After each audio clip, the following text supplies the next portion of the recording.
ang daming reklamo online ngayon kaugnay sa mga delayed o canceled flights ng Philippine Airlines. At syempre, hindi lang po kayo, pati ang inyong competitor, Cebu Pacific. Ang problema, wala raw pong kadalasan ibinibigay na dahilan sa mga pasahero kung ano ang nangyari, bakit na-move ang flight nila. Kagaya po ng katabi ko rito si partner niya going to Lawag, sinabi lang na-move ang flight niya. Wala naman pong sinabi talaga na reason kung ano ang dahilan. Gusto niya malaman what is going on, bakit na-move, Ma'am Cielo.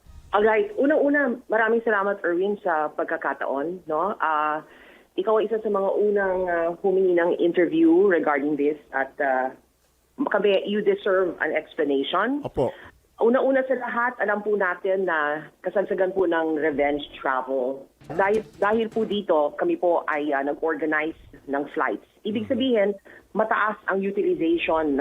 And dahil po dito, it has been very challenging over the past several weeks.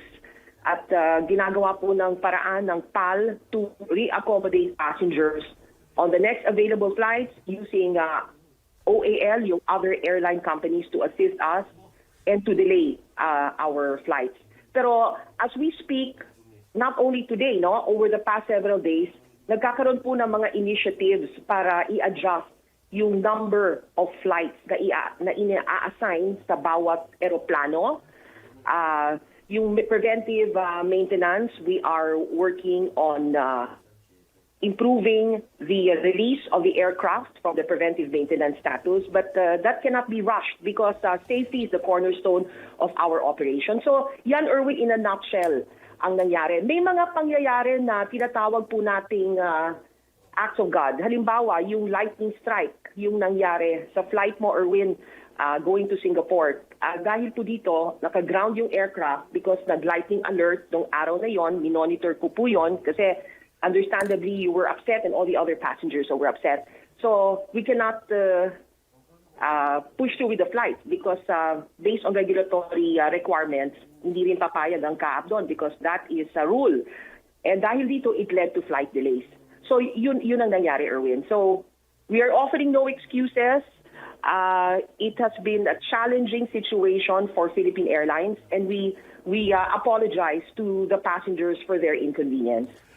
Ms. Cielo, pero what about, do you plan to scale down your flights? Because this is one of the reasons I've spoken to one pilot, a relative of mine, and he said, suggestion niya po is to scale down kasi meron po kayong pag may mga lugar na 4 flights kayo, 5 flights, and because maraming pasahero.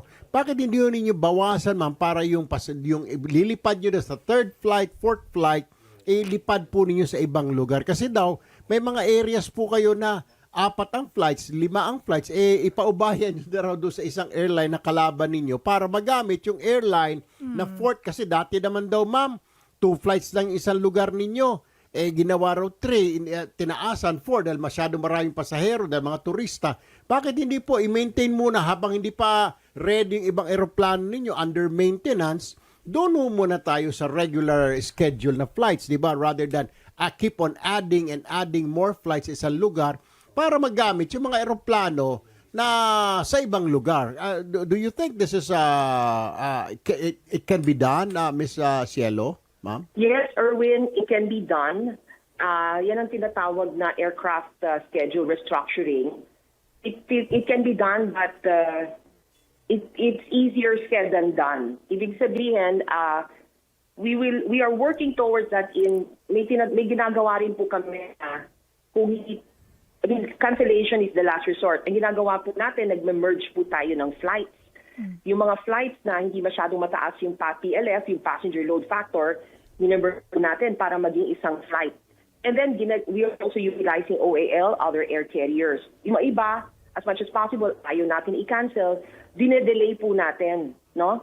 Dinedelay. So, yun po yung challenge because kesyo i-delay mo yung flight, i-cancel mo, yung level of dissatisfaction naroroon.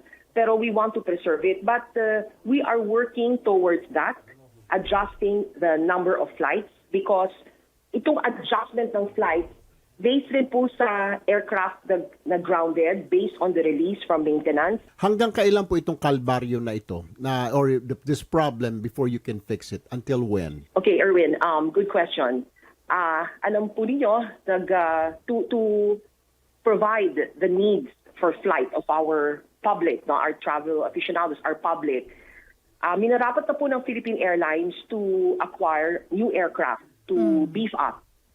From our pre-pandemic 98 planes, we are down to 69 planes, no?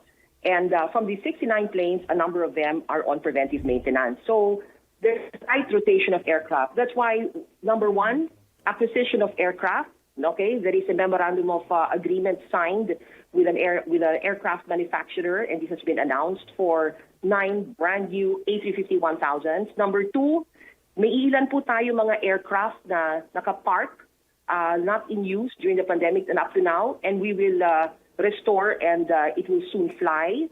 And number three, to make adjustments in the flight schedules in view of the preventive maintenance requirements that we are experiencing now. So that's what I can say, Erwin, in a nutshell. So can you give us a timetable, ma'am? Will this go on for another month ba? Or itong problema na ito? Or what is your assessment? I cannot give you a timetable. We are doing our best as far as managing the situation. Alam mo, Erwin, ang daming factors. We work with maintenance. We work with our third-party providers. We work with, our that we are tossing. And once I get that reply, but rest assured, we are working towards the resolution of these issues Kasi, to ensure that these delays, cancellations are lessened, if not eradicated.